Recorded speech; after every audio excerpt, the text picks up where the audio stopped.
Bahkan begini, ada mantan-mantan kader HTI, mantan-mantan kader HTI masuk NU sekarang. NU-nya yang kejebak. Masuk NU, orang-orang HTI.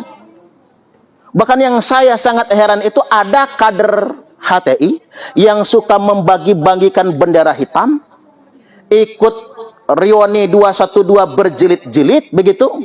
Sekarang masuk NU. Lulus PDPKP NU, kaderisasi dalam NU, lulus PMK NU, Pak. Nanti dia akan menduduki jabatan-jabatan penting di NU. Jadi mereka sekarang sudah mengubah pola, namanya infiltrasi. Bahkan di satu daerah di Lampung ini, Pak, mereka jadi ketua RT, jadi kepala lingkungan, jadi kepala dusun, nyalon kepala desa. Hati-hati sekarang, itu strategi infiltrasi. Ada yang masuk jadi ASN, aparatur sipil negara. Ada yang mau jadi karyawan BUMN. Bahkan ada yang masuk partai. Masuk ke partai, jadi anggota dewan nantinya. Masuk ke pemerintahan nantinya. Kan begitu? Bahkan masuk ke lembaga-lembaga keagamaan. MUI. Bahkan begini, ada mantan-mantan kader HTI. Mantan-mantan kader HTI masuk NU sekarang. NU-nya yang kejebak. Masuk NU, orang-orang HTI. Bahkan yang saya sangat heran itu ada kader HTI yang suka membagi-bagikan bendera hitam, ikut Rioni 212 berjilid-jilid begitu. Sekarang masuk NU. Lulus PDPKP NU, kaderisasi dalam NU, lulus PMK NU, Pak. Nanti dia akan menduduki jabatan-jabatan penting di NU. Jadi mereka sekarang sudah mengubah pola, namanya infiltrasi. Maka kita semua harus waspada. Nggak boleh dibiarkan begitu saja. Nah, kemudian yang berikutnya, halo. Apa-apa ya ngaji-ngaji agak serius begini ya. Cuman sebagai peringatan bagi kita, bulan Juni ini hari lahir Pancasila, hari lahirnya Bung Karno, dan hari wafatnya Bung Karno. Bung Karno berpesan, jas merah. Jangan sekali-kali melupakan sejarah. Mengapa? Dalam buku yang ditulis oleh Yuri Lina, Architect of Deception, Secret of Freemasonry. Ini penulisnya namanya Yuri Lina. Dia menulis strategi menguasai suatu bangsa. Ini nyuplik Israel dan Palestina sebetulnya. Dan bisa jadi terjadi di bangsa kita. Caranya apa? Yang pertama, putuskan sejarahnya. Hapus sejarah mereka, bikin sejarah baru. Inilah yang dilakukan oleh Israel terhadap Palestina. Mereka ubah sejarah Palestina. Kemudian yang kedua, hancurkan situs-situs sejarahnya. Bikin situs sejarah baru. Maka Israel membuat 3.000 makam palsu di Palestina demi kepentingan itu. Dan yang ketiga, putuskan hubungan mereka dengan kemuliaan leluhurnya. Doktrin mereka kalau leluhur mereka itu primitif, sehingga mereka tidak lagi menghargai leluhurnya. Ini cara Yahudi menguasai dunia internasional. Makanya judul bukunya Secret of Freemasonry. Karena itu adalah organisasi Yahudi. Nah, di Indonesia, Bapak Ibu, hal-hal mirip sudah mulai terjadi. Pertama, simpangkan sejarahnya. Buat sejarah baru. Kita ini sedang agak cemas. Ngapunten nggih, Menteri Kebudayaan sedang menulis sejarah ulang Indonesia. Itu beresiko loh, Pak. Itu beresiko pengaburan sejarah itu. Hati-hati, kita harus kritis itu. Jangan sampai kemudian ada pengaburan sejarah. Karena cara membelokkan masa depan bangsa itu dengan cara apa? Karang sejarah mereka, bikin sejarah baru. Agar mereka lupa dengan sejarah mereka. Makanya bangsa itu akan menjadi besar, kata Bung Karno, jas merah. Jangan sekali-kali melupakan sejarah. Yang kedua, hancurkan situs-situs sejarahnya. Makanya kita sulit. Halo? Halo? Biar nggak ngantuk, ya. Kita tuh sulit, Pak, menemukan situs-situs sejarah kita. Karena ngapa? Diangkutin semua oleh Belanda. Disimpan di sana. Bahkan orang sudah bikin situs sejarah baru sekarang. Buktinya apa? Mereka bikin 3.000 makam lebih di Indonesia. Ini kerjaan oknum-oknum habaib yang ngaku cucu Nabi, padahal mereka bukan cucu Nabi. Mereka bikin makam-makam palsu. Tujuannya buat apa? Untuk mengklaim sejarah bangsa Indonesia. Dan sudah terbukti sekarang. Apa kata mereka? Jawa Barat milik habaib, milik Karim. Seakan-akan kita diklaim begini, leluhur bangsa Indonesia itu adalah mereka. Jadi kita harus menjadi budak mereka. Mereka kastanya ada di atas kita semua. Ini yang sekarang terjadi. Padahal mereka itu bukan Wali Songo. Gen mereka sama Wali Songo berbeda. Sejarah mereka dengan Wali Songo juga berbeda. Wali Songo berjuang dan berdakwah di Indonesia, sedangkan mereka dibawa oleh Belanda untuk mengkhianati bangsa Indonesia. Coba ingat, Pangeran Diponegoro perang Jawa yang nggak bisa ditaklukkan oleh Belanda, tapi Pangeran Diponegoro bisa ditangkap gara-gara siapa? Pengkhianatan Habib Ibrahim Ba'abud. Karena ngaku cucu Nabi, dia ngejebak. Aceh yang paling sulit ditaklukkan oleh Belanda.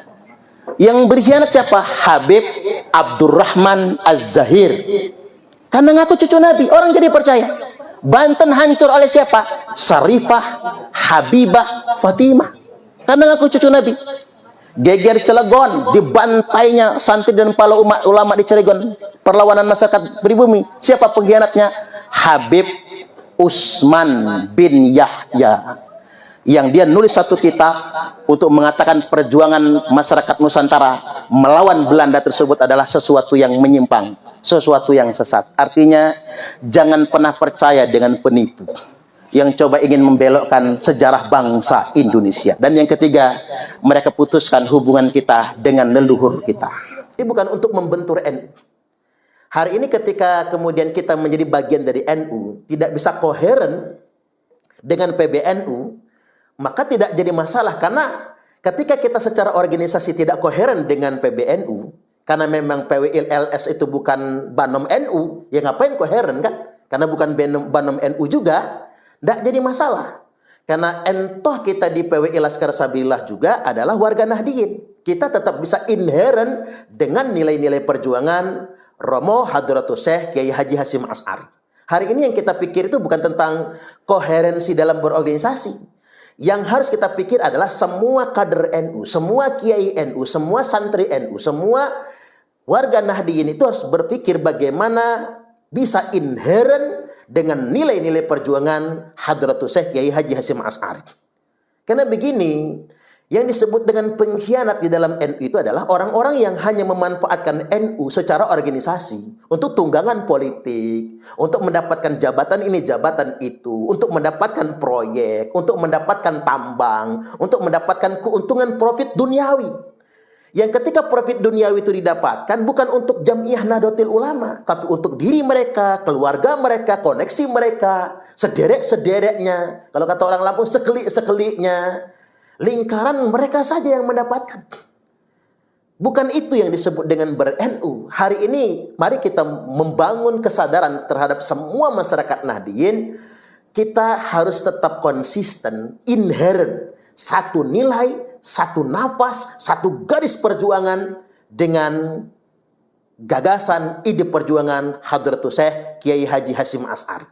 Nah, dalam konteks ini, mengapa kemudian seolah-olah dalam tanda kutip kajian Kiai Imad ini sepertinya tidak diakomodir oleh PBNU? Ini setidak-tidaknya mengkonfirmasi bahwasanya kajian Kiai Imad, bahkan Kiai Imad itu sendiri merupakan mujaddid abad ini, khususnya mujaddid bagi Jam'iyah Nahdlatul Ulama.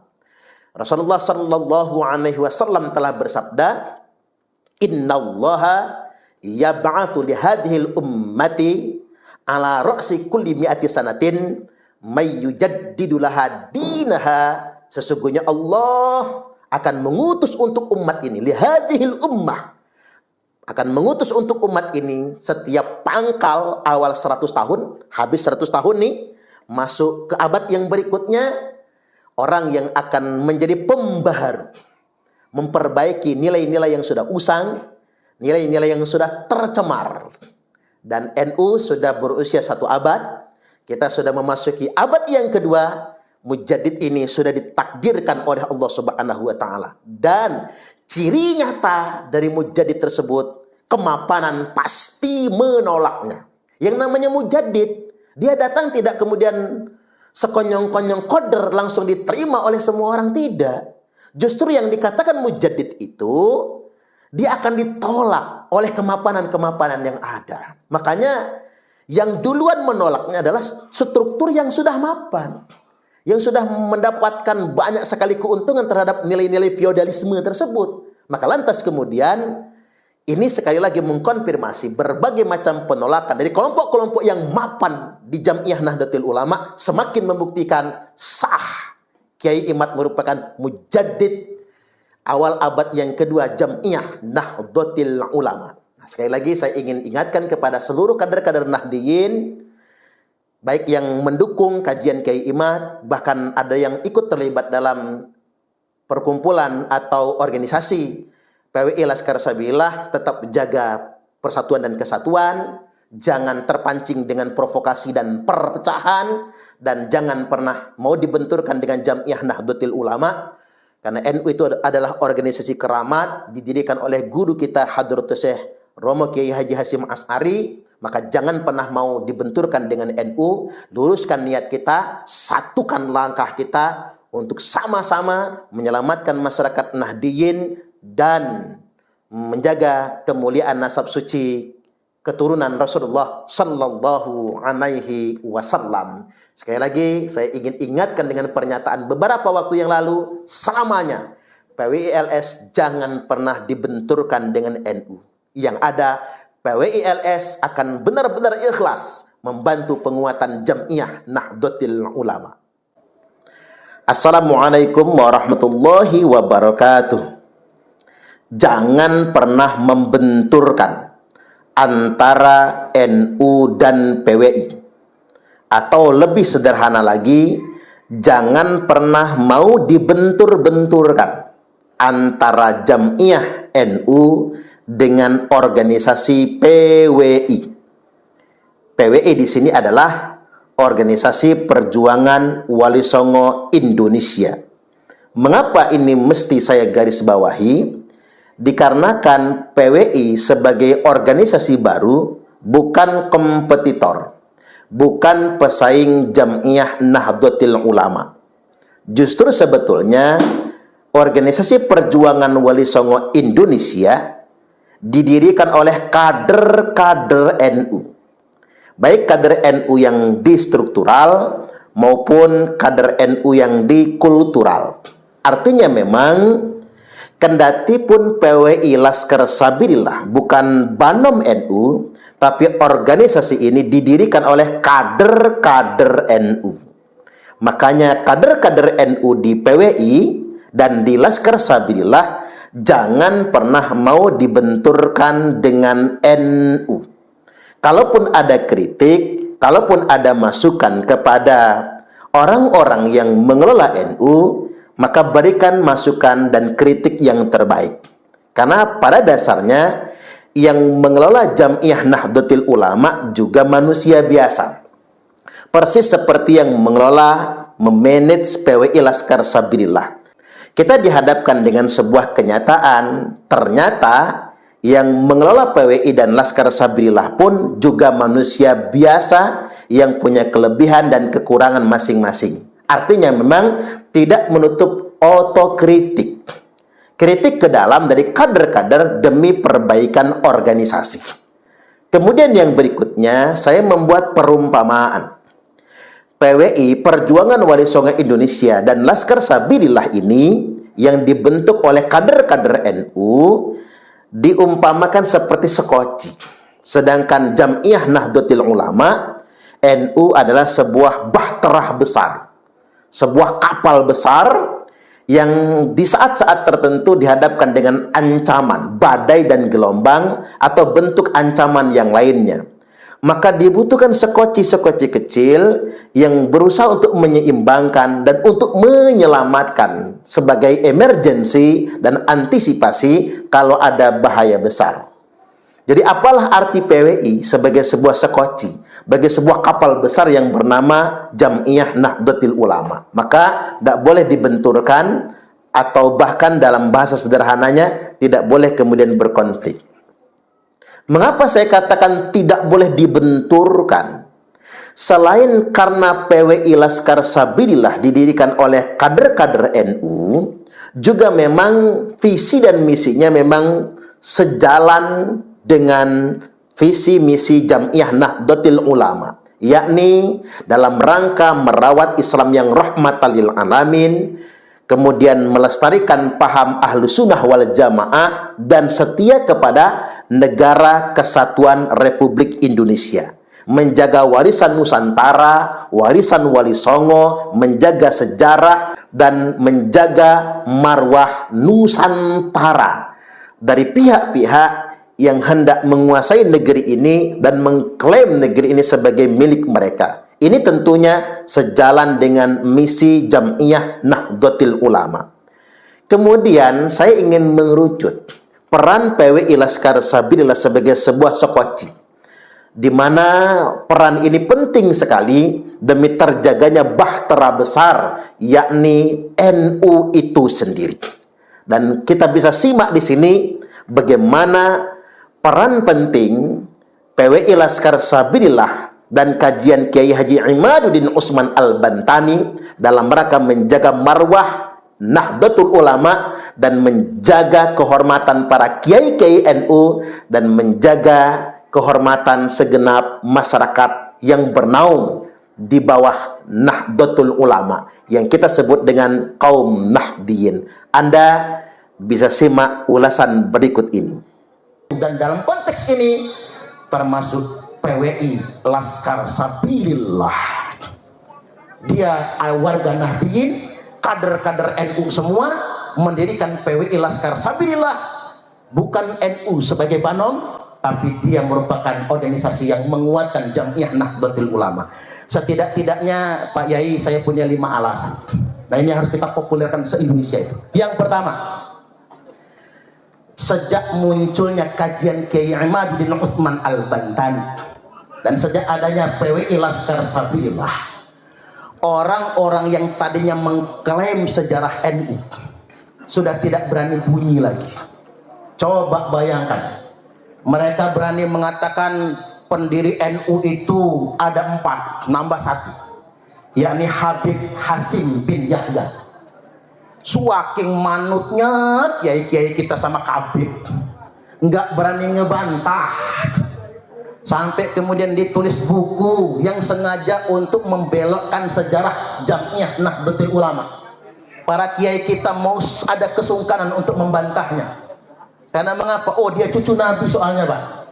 Ada juga Habib yang nyanyi di panggung apa? Habib